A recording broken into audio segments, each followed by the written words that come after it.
Satu, perekonomian, setara harga, di mana saja mendapatkan kesetaraan kesempatan. Ini misi kita yang harus kita laksanakan sama-sama. Yang dari Papua, mana Papua? Mana Papua? Itu Papua. Ya. Sulawesi Utara, mana Sulawesi Utara? Nah, Sulawesi Utara. Kalimantan Utara. Kalimantan Utara. Ini tempat-tempat semua yang secara hitungan kilometer dari Jakarta amat panjang. Tapi mereka tidak boleh merasakan perbedaan harga yang luar biasa dengan Jakarta. Hitungan kilometer kan boleh saja jauh. Sejauh-jauhnya hitungan kilometer, mereka adalah saudara sebangsa yang harus merasakan perekonomian yang terintegrasi dengan kita di seluruh Indonesia. Dan ini PR kita sama-sama. Karena itu, menurut sekalian, kita harus saksikan harga makanan, harga alat-alat, harga material bangunan, bandingkan di seluruh Indonesia. Kita akan merasakan masih ada ketimpangan. Bukan masalah warisan, bukan. Ini adalah PR yang belum selesai. Karena itu kenapa pesan kita adalah continuity and change. Karena kita meneruskan sekaligus melakukan perbaikan. Itu yang kita lakukan sama-sama. Dari di dalam kita melihat misi ini, kita lihat sebagai misi bersama. Apalah artinya kemenangan hanya di eksekutif bila legislatif kita tidak bisa memiliki mitra yang solid. Betul? Apalah artinya kemenangan di legislatif kalau di eksekutif kita tidak pegang tanda tangan. Betul? Dua-duanya berjalan. Sekarang kita bersama dengan Nasdem. Insya Allah dua partai lainnya akan ikut bersama-sama dengan kita. PKS bersiap, Demokrat bersiap, dan nanti kemudian sama-sama Nasdem, Demokrat, PKS jalan sama-sama. Dan ketika ini terjadi, maka kita jalan bareng. Misinya harus sama, dan karena itu kita harus kerja sama-sama. Semua yang hari ini menjadi anggota DPRD, kabupaten, kota, provinsi harus terpilih lagi. Siap? Dan harus menambah kursinya. Siap? Harus tambah kursinya. Bukan semata-mata untuk berkuasa, bukan. Karena kita bawa misi lagi-lagi. Ini bedanya dengan olahraga. Kalau olahraga begitu menang duduk di kursinya, duduk tenang diam. Bukan. Begitu dapat kursi, artinya tugas besar harus dilaksanakan. Nah, ini PR kita sama-sama. Jadi di bulan-bulan ke depan kita akan jalani ini bersama-sama. Misinya sama, bagi-bagi tugas, dan kita ingin memastikan apa yang dibawa sebagai misi di Jakarta di tingkat nasional mencerminkan aspirasi yang ada di tangan Bapak Ibu sekalian di sini.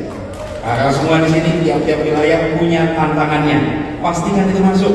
Jangan hanya nasional mencerminkan Jakarta, tidak, nasional harus mencerminkan nasional, harus mencerminkan dari seluruh wilayah Indonesia. Karena itu kita harus sama-sama di dalam proses ini semua. Dan insya Allah kita akan jalani ini. Alhamdulillah minggu lalu sempat ke Sumatera Utara. Mana Sumatera Utara? Sumatera Utara. Kemarin Sumatera Utara cukup membuat gelombangnya agak menggetarkan. Ya, rasanya gelombangnya dirasakan di mana-mana. Saya sendiri terus terang tidak membayangkan. Saya diberitahu Pak Iskandar, kan Pak Iskandar ada di sini. Belum. Besok. Saya diberitahu, ya nanti akan ada penjemputan di bandara. Saya pikir dijemput di bandara, ternyata bukan dijemput, dikirimin air bah di bandara. Ya. Orang betul-betul saya tidak mengira sebanyak itu. Keluar dari bandara, saya bayangkan, ya kita jalan saja ke tol. Ternyata dari bandara sampai jalan tol berisi begitu banyak warga Sumatera Utara yang menyambut. Ini artinya apa? Ini bukan soal satu orang. Ini artinya ada begitu banyak orang yang menginginkan adanya perubahan, yang menginginkan adanya perubahan, dan itu bergerak sendiri. Kita bisa merasakan antara mobilisasi dan partisipasi. Kita bisa merasakan. Kita semua yang sering bertemu dengan kumpulan orang bisa merasakan kapan itu partisipasi, kapan itu mobilisasi. Betul? Kita bisa merasakan. Dan ketika itu partisipasi artinya datang dari hati. Mari saya sampaikan di sana. Bila niat baik dilakukan, bila orang baik berkumpul dengan tujuan baik, maka kita yakin Tuhan akan membukakan pintu-pintu keberhasilan. Nah, jadi PR kita adalah mengerjakan ini bersama-sama dan tidak sekedar membagikan visi dan misi. Bapak sekalian, visi dan misi itu karangan, Bapak Ibu.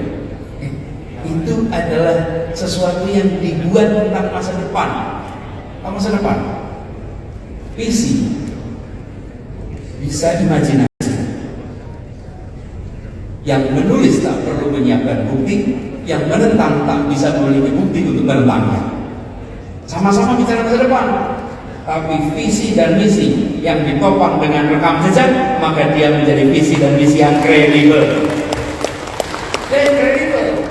Rekam jejak, kalau tidak ada rekam jejak, tidak jelas apa karya yang pernah dikerjakan, tidak jelas apa karya yang dilakukan. Jangan harap visi-misinya bisa terlaksana. Jangan harap. Karena itulah rekam jejak penting, karya penting. Alhamdulillah, Jakarta yang saat menjadi ibu kota menjadi etalase untuk kita menyaksikan apa yang sudah dikaryakan selama 5 tahun di kota ini. Kalau ibu sering lihat di sini.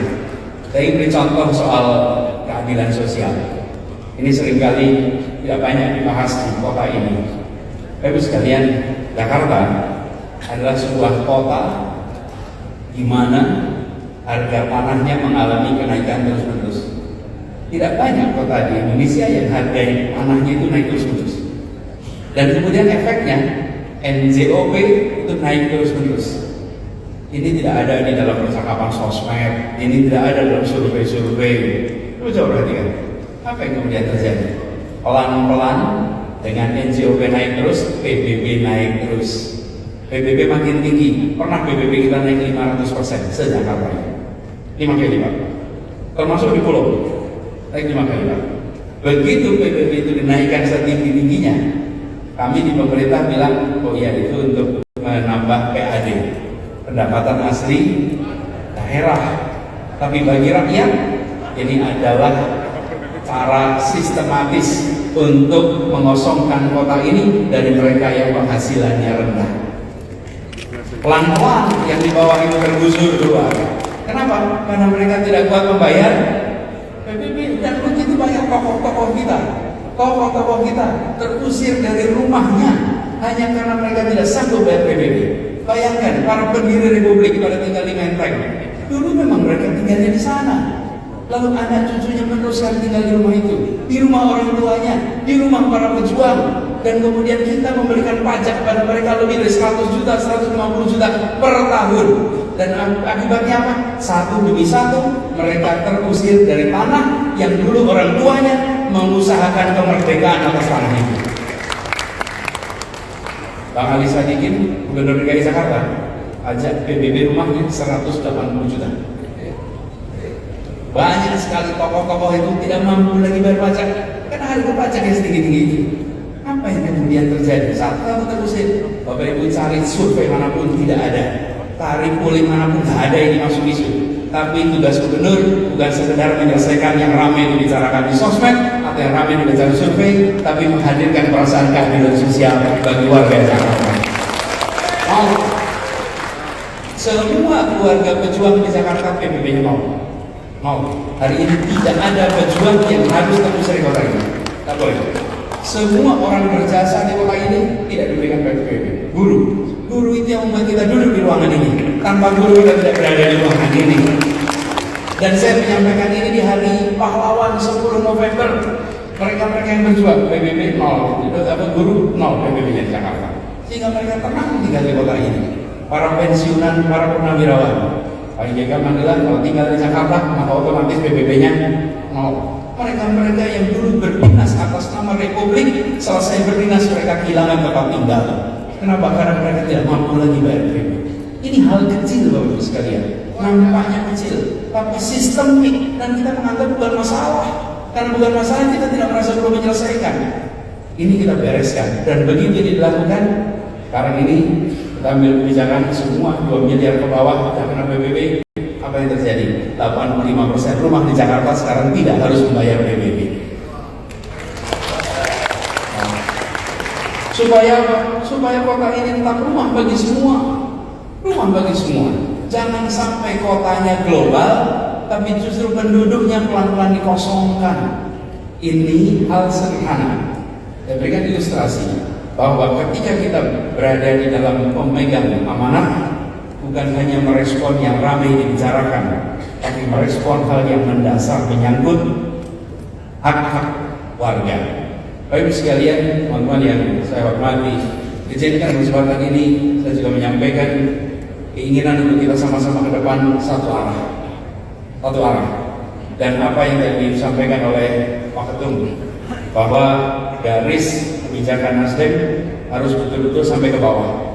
Jadi nantinya ketika kita jalan sama-sama dengan bawa misi, maka kita keluar di semua wilayah juga bersama-sama. Nanti kita berharap bisa mendatangi berbagai tempat. Kemarin sudah ke Sumatera Utara, Sumbar, Sulawesi Selatan, Kalimantan Barat, mana lagi? Kalimantan Barat, Sulut, ya. Nah, kenapa ini semua bisa dikatakan? Bisa nyebut Sulawesi Utara, bisa nyebut Sulawesi Selatan, bisa nyebut Palu, bisa nyebut mana-mana. Karena Nasdem satu-satunya yang berani mengambil keputusan awal tentang pencalonan. Bila keputusannya dilakukan di tahun depan, ruang itu tertutup, terbatas.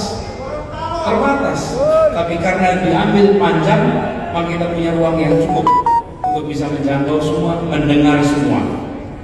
Bukan hanya membagikan apa yang menjadi visi-visi, tapi justru mendengar pada semuanya. Ya.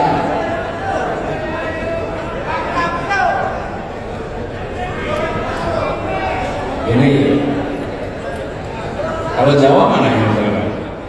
Jawa Timur, Jawa Barat, Jawa Tengah. Ya, insya Allah nanti satu persatu kita jalan sama-sama bersama. Dan teman-teman semua, kakak-kakak yang saya hormati, kerja bersama ini lagi-lagi nantinya kita harus kerjakan bersama koalisi kita. Hari ini kita bersama dengan Nasdem, karena kita masih menunggu yang kedua nanti mengambil keputusan. Setelah tuntas, tapi kita optimis, insya Allah nanti segera akan kita saksikan sebuah koalisi yang terbangun sama-sama. Nanti kita jalan bareng-bareng, dan ketika kita jalan bareng-bareng, pesan kepada semuanya bahwa ini adalah untuk perbaikan, ini adalah untuk kebaikan bagi semuanya. 11 tahun perjalanan menjadi bekal. Apakah Nasdem sudah masuk usia tua? Belum. Karena itu bagi Nasdem punya lebih banyak besok daripada kemarin. Kemarinnya 11 tahun, besoknya tak terbatas masa waktu. Semoga Bimtek ini menjadi kesempatan untuk sinkron, dan saya akan titipkan bahan-bahan lewat Kakak Ali, Kakak Willy yang nanti menjadi bahan untuk kita bagikan semuanya. Kita ingat bersama, misi kita akan dilaksanakan, bukan sekedar target untuk dicapai. Dan misi yang kita emban adalah menghadirkan keadilan sosial bagi seluruh rakyat Indonesia. Misi kita. Garisnya dari mana? Garisnya adalah kompas yang dipegang oleh para pendiri Republik itu. Karena itulah kenapa Nasdem membawa sebuah kalimat yang namanya restorasi Indonesia. Terima kasih, selamat mengikuti Bimtek, selamat menikmati Jakarta. Assalamualaikum warahmatullahi wabarakatuh. Siapa presidennya?